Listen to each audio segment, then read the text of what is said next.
students, welcome to online classes of Computers Academy. Myself Mamta Soni, faculty of science. 7th class में हमारा chapter चल रहा था acid base and salt. क्या चल रहा था? एसिड बेस एंड सॉल्ट, जो कि हमने प्रीवियस वीडियो में स्टडी किया था कि what is the acid base reaction. The acid base reaction is called neutralisation reaction. ये हमने अपने प्रीवियस वीडियो में स्टडी कर लिया है, लेकिन मैं आपको थोड़ा सा आज रिवाइज करवा देती हूँ, क्योंकि ये चैप्टर जो है वो आज हमारा एंड हो जाएगा. It is the last part of this chapter. इसके बाद में आपको चैप्टर की एक्सरसाइज जो है वो आपको सेल्फ अटेम्प्ट करनी है. किसी भी बच्चे को अगर कोई किसी भी टॉपिक में अगर प्रॉब्लम आती है तो वो कांटेक्ट कर सकता है. तो सबसे पहले आज हम स्टडी करेंगे अपना एसिड बेस रिएक्शन में. मैं आपको रिवाइज करवा रही हूँ न्यूट्रलाइजेशन रिएक्शन. क्या रिवाइज कर रहे हैं अपन? Neutralization reaction.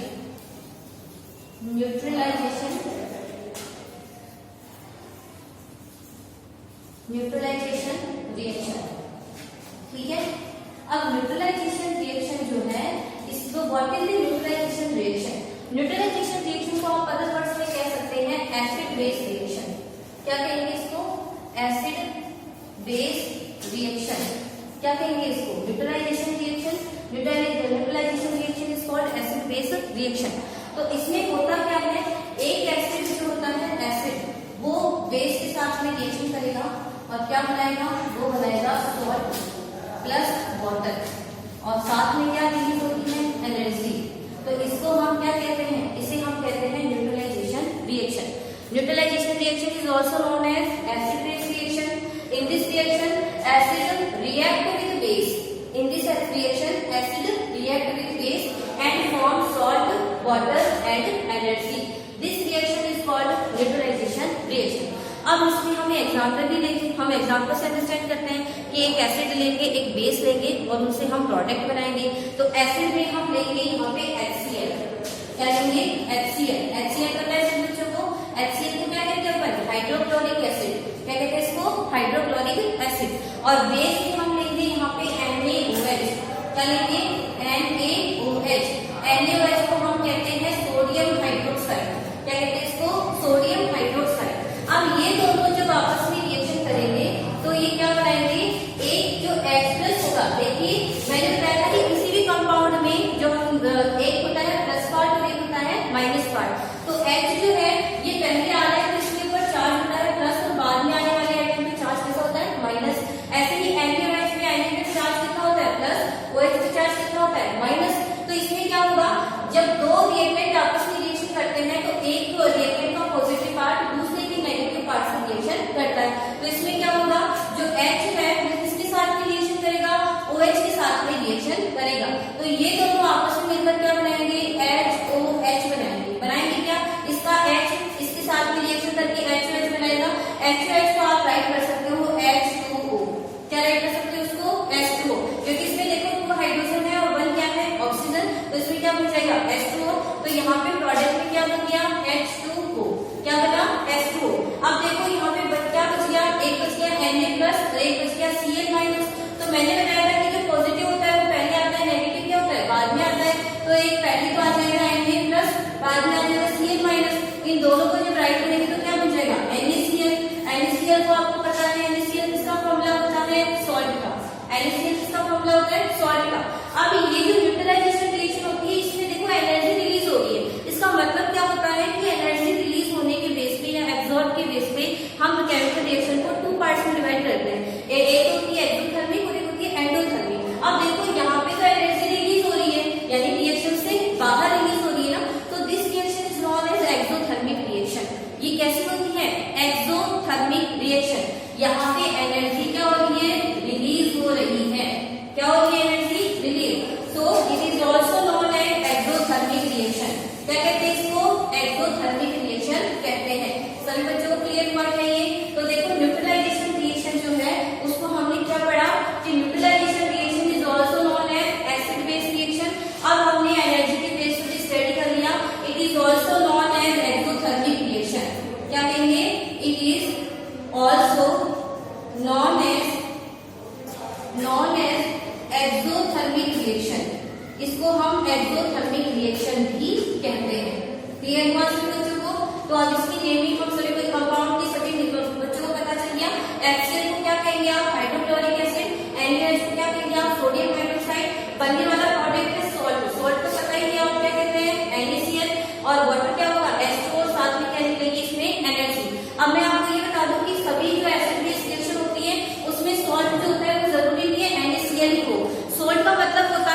जो बनने वाला सॉल्ट है वो ना तो एसिड नेचर शो करेगा ना वो बेसिक नेचर शो करेगा, तो that is called salt.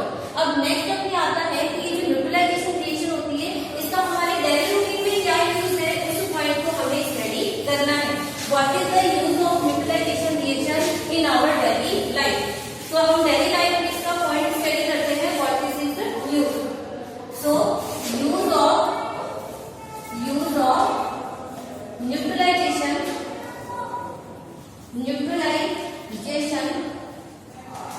In our daily life. हमारी डेली लाइफ में न्यूट्रलाइजेशन रिएक्शन का क्या यूज है, हम क्या यूज करते हैं। देखो फर्स्ट यूज हम स्टडी करते हैं इन डाइजेशन। इन डाइजेशन में कैसे स्टडी करेंगे इसको, इन डाइजेशन में कैसे स्टडी करेंगे न्यूट्रलाइजेशन रिएक्शन को।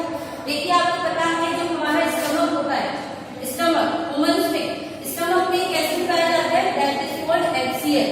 क्या कहते हैं उसको, HCl यानी कि हाइड्रोक्लोरिक एसिड। अगर HCl की अमाउंट जो होती है वो हमारे स्टमक में अगर मिनिमम बने रहे या एवरेज बनी रहे तब तो कोई प्रॉब्लम नहीं होती है, ये आराम से फूड डाइजेशन में हेल्प करता है। HCl जो होता है किसमें हेल्प करता है, help in food digestion, help in food digestion, ये फूड डाइजेशन में हेल्प करता है। अगर इसकी मतलब ये जो अगर इसके अमाउंट कैसे रहे, एवरेज अमाउंट रहे, लेकिन अगर मान लीजिए इसकी अमाउंट क्या हो जाए, इंक्रीज हो जाए। अमाउंट कैसे हो जाए, स्टमक में इसकी अमाउंट क्या हो जाए, इंक्रीज।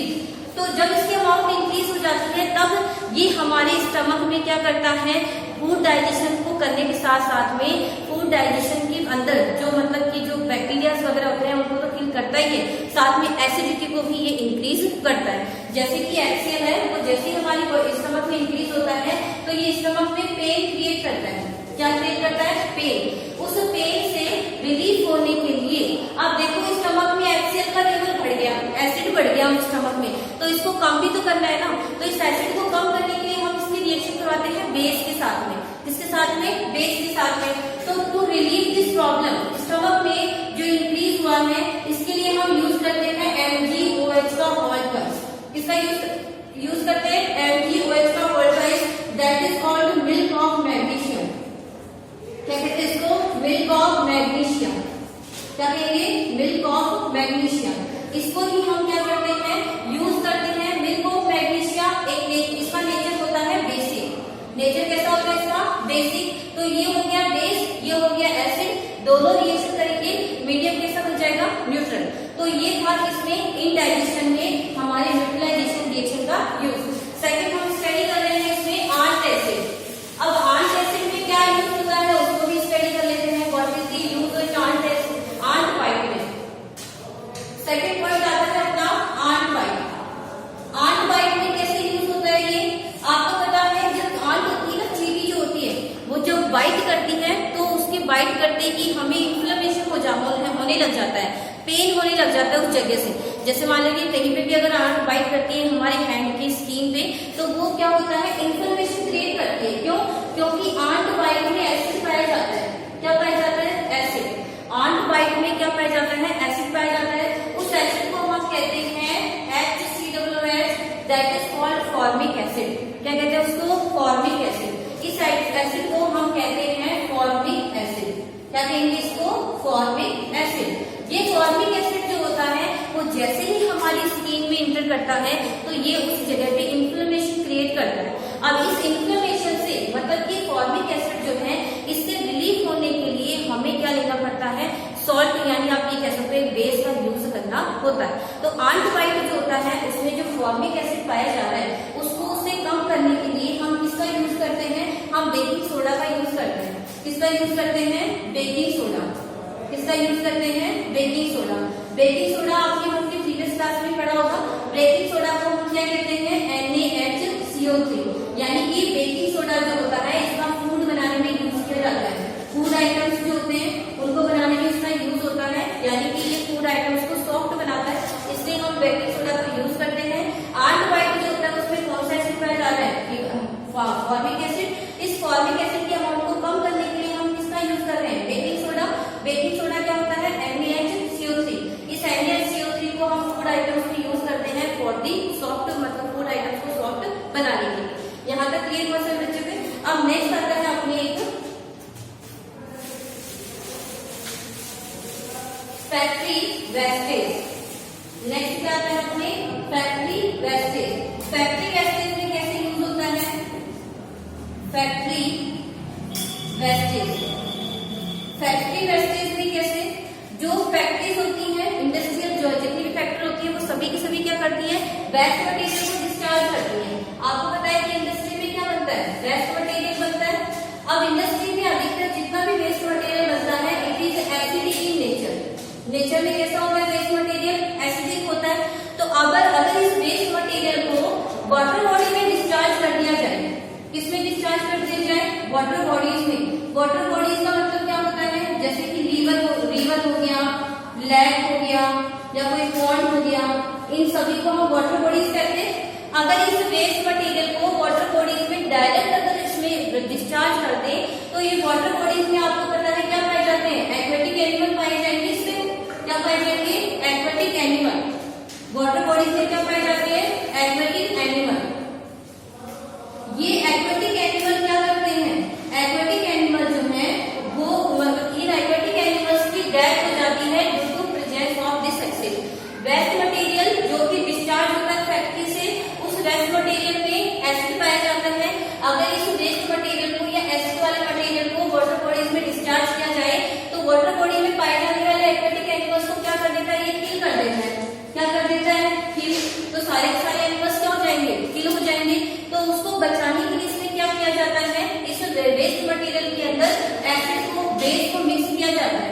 बेस को क्या किया जाता है? इसमें मिक्स। बेस को मिक्स करने से ये क्या हो जाता है? इसको न्यूट्रलाइज कर दिया जाता है। कई सारे बेसिक सब्सटेंस होते हैं, वो एक बेसिक सब्सटेंस से न्यूट्रलाइज नहीं होता है, इसमें कई सारे बेस को उसमें इंक्लूड किया जाता है। बस आप यहाँ पे ये स्टडी करेंगे कि ऐसे जो वेस्टेज होता है उसमें बेस को मिक्स करके इसको पहले न्यूट्रलाइज, इसको पहले ट्रीटमेंट किया जाता है, उसके बाद इसको वाटर बॉडीज में डिस्चार्ज किया जाता है। नेक्स्ट आ जाता है अपने सॉइल ट्रीटमेंट। क्या जाता है? Soil treatment. ये सॉइल ट्रीटमेंट में इसका यूज कैसे होता है?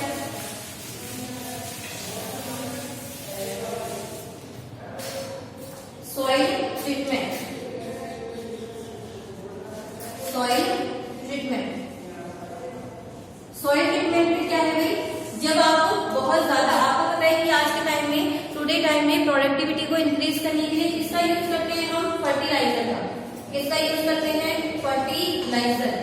अगर इसका मिनिमम यानी कि एक एवरेज अमाउंट में यूज किया जाए तब तो ये कोई प्रॉब्लम नहीं होती है, लेकिन अगर फर्टिलाइजर का एक्सेसिव अमाउंट में यूज किया जाए तो ये क्या करते हैं? प्रोडक्टिविटी को डिक्रीज कर देते हैं। क्या कर देते हैं? डिक्रीज। क्यों कर देते हैं? क्योंकि अगर आप ज्यादा से ज्यादा फर्टिलाइजर यूज करोगे तो सॉइल का नेचर क्या हो जाता है? चेंज हो जाता है।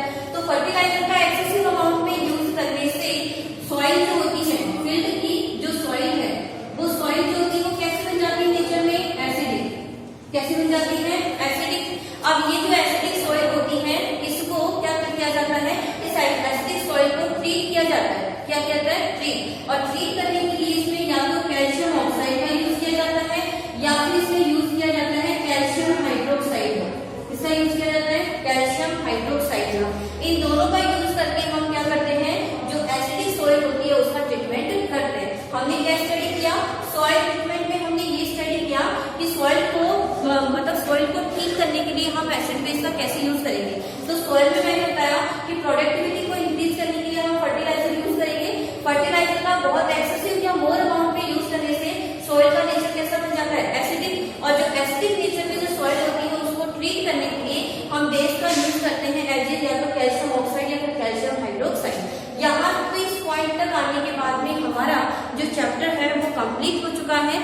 आपका चैप्टर ये जो 3 है acid base reaction, it is complete. Chapter की जो एक्सरसाइज है वो आपको पीडीएफ फाइल में मिल जाएगी। सभी बच्चे अपनी बुक्स को परचेज करें और जो भी चैप्टर आपको दिया जाता है उसकी एक्सरसाइज आप बुक से अटेम्प्ट करें। So thank you for watching this video. किसी बच्चे को कोई प्रॉब्लम हो तो वो कॉन्टेक्ट कर सकता है। So thank you.